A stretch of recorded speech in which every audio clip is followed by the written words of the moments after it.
আমাদের দোসররা এখনো বিভিন্নভাবে ছাত্রী মেরে রয়েছে, ষড়যন্ত্র করছে। তাদের ব্যাপারে সজাগ থাকতে হবে। তারা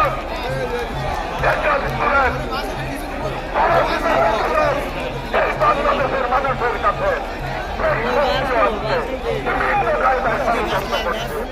তাদের ব্যাপারে সর্বোচ্চ সতর্ক থেকে আমাদেরকে পথ চলতে হবে। প্রিয় ভাইরা, আমাদের এই স্বাধীনতা অর্জন করতে ৩০ লক্ষ শহীদ হয়েছেন, ২ লক্ষ মানুষের সক্ষম হানি হয়েছে।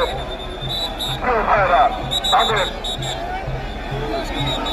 রক্তের বিনিময়ে এই বাংলাদেশ আমরা পেয়েছি। আজকে সেই বাংলাদেশে আজকে তারা বিভিন্ন কায়দায় আবার স্বাধীনতা সার্বভৌমত্ব হুমকির মুখে ফেলে দিচ্ছে। তারা তাদের